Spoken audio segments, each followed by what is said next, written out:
संभोग के उस क्षण में वो सिर्फ तन से नहीं मन और आत्मा से खुल जाती है।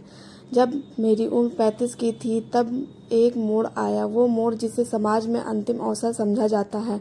करियर में मैं ठीक ठाक मुकाम पर थी, सैलरी अच्छी थी, लेकिन माँ हर दिन एक ही बात कहती, बेटा वक्त निकल जाएगा, अकेले रहना आसान नहीं होता। शायद माँ की चिंता सही थी या शायद मैं समाज के दबाव में थी। फिर करण का रिश्ता आया।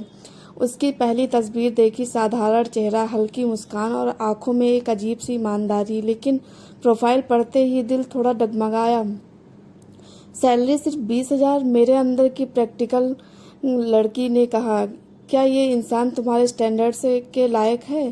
पर फिर कुछ ऐसा था करण में, वो बातें करता तो ऐसा लगता जैसे किसी पुराने किताब की सौंधी खुशबू हवा में घुल रही हो। उसने कभी कोई बड़ा वादा नहीं किया, बस हर बार कहा, मैं तुम्हें समझूंगा और हर दिन तुम्हारे साथ बेहतर बनने की कोशिश करूंगा। शादी हो गई, लेकिन सपनों का घर वैसा नहीं निकला जैसा फिल्मों में दिखाते हैं।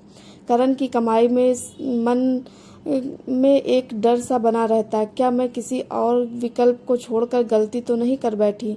पर एक दिन जब करण ने अपनी पहली सैलरी में से 20,000 निकालकर मुझे थमाया और कहा, घर का खर्च तुम्हारे हाथ में है, जब जरूरत होगी तुमसे ही लूंगा, तब मैं चौंक गई, शायद थोड़ा भावुक भी हुई। पर फिर भी धीरे धीरे मेरे भीतर एक अधूरापन अब पनपने लगा।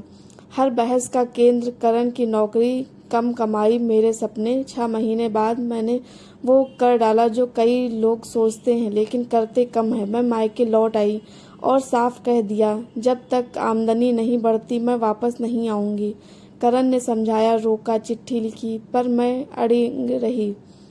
कुछ दिनों बाद करण ने हार मान ली और तलाक की अर्जी लगा दी।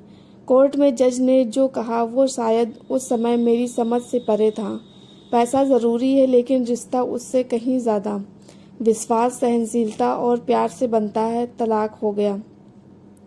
अब मेरी जिंदगी फिर से वही लौट आई, लेकिन इस बार अकेलेपन के साथ। नौकरी थी पर मन भारी था। 15,000 की सैलरी पर मैं जब खुद टैक्सी, किराया, राशन और बिल संभालने लगी, तब करण का वो 20,000 याद आया, जिसे मैंने शायद कभी कम समझा था।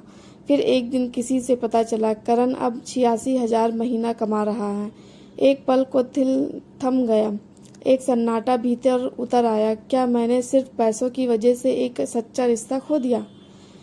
अब जब पीछे देखती हूँ तो समझ आता है, पैसा जरूरी है पर प्यार की गर्मी और साथ की ठंडी छाँव उससे कहीं ज्यादा मायने रखती है। सीख, रिश्ते वक्त मांगते हैं, धैर्य मांगते हैं। जो आज नहीं है वो कल हो सकता है, पर जो साथ छूट जाए वो शायद कभी लौटकर नहीं आता।